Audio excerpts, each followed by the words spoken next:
Ini aku. Tak perlu sesulit menulis puisi untuk menggambarkan bagaimana aku. Cukup kau bayangkan saja burung yang tinggal di sangkar dan Rapunzel yang bertahun-tahun terkurung di menara tinggi. Itulah aku. Terkekang dengan sepi membuat aku terbiasa dengan semua ini. Meski terbiasa, aku juga ingin seperti anak-anak lainnya. Terbang dengan sayapnya sendiri, berayun-ayun dengan angin, tanpa peduli angin akan membuatnya jatuh atau akan membuatnya terbang lebih tinggi. Mungkin itu adalah hal yang menyenangkan. Sayangnya, aku bukan kupu-kupu ataupun seekor capung.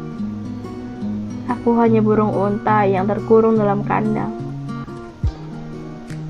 Aku mencintai seni rupa, tepatnya lukisan. Banyak dari mereka terlukis dengan abstrak, tapi di balik itu punya banyak cerita. Berbeda dengan ayah dan bunda, watak cerdasnya penuh dengan fisika dan kimia. Dan egoisnya, mereka ingin otak anaknya ini persis dengan milik mereka. Konyol. Sekental apapun darah, manusia tetap diciptakan dengan perbedaan, bukan?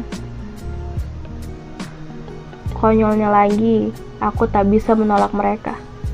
Dengan begitu terpaksa, aku menekuni kimia dan fisika. Sungguh, ini hal yang sangat melelahkan. Kadang, aku berpikir, sampai kapan aku bisa terkurung? Kapan saatnya aku terbang tinggi? Namun, aku sadar, pada akhirnya pun, burung unta tidak akan bisa terbang tinggi seperti merpati. Pernah sesekali aku menunjukkan hasil lukisan tanganku pada ayah. Dia tersenyum, kecil, bahkan harus menatap lekat-lekat untuk melihat senyumannya. Mulutnya terbuka, hendak mengatakan beberapa kata. Tapi sayangnya bukan pujian yang dia lontarkan. Tapi beginilah perkataannya. Bagaimana nilai fisik kamu? Ingat, jangan sampai saya tahu ada seseorang yang nilainya lebih tinggi darimu. Memang terlalu kaku untuk sepasang ayah dan anak. Tapi begitulah kita. Bahkan, terkadang aku berpikir kita bukan sepasang ayah dan anak, tapi sepasang tuan dan bonekanya.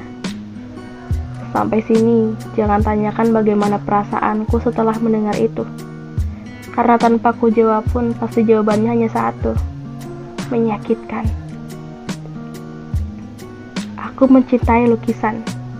Sampai-sampai aku melukis di kulitku dengan sesuatu yang tajam. Mereka tidak tahu, tentu saja. Yang mereka ingin tahu hanya nilai fisika dan kimia yang kuperoleh. Tak jarang aku menangis karena lelah. Aku merasa tak pernah bahagia. Pagi ini aku memberanikan diri. Memberanikan menanyakan hal yang menurutku sangat mudah untuk mereka menjawabnya.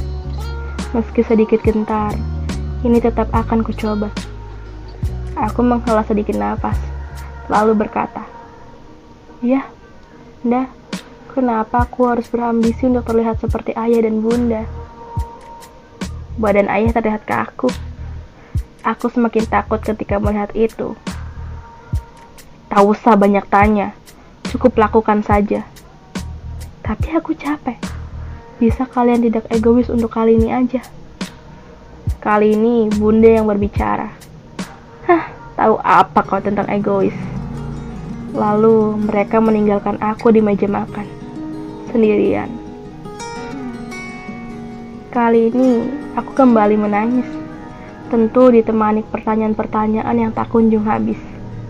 Kata orang, hidup harus bahagia. Tapi kenyataannya, tidak selamanya hidup bisa bahagia. Aku tak tahu. Mungkin beginilah cara dunia bekerja. Tidak bisa dilawan, hanya bisa diterima.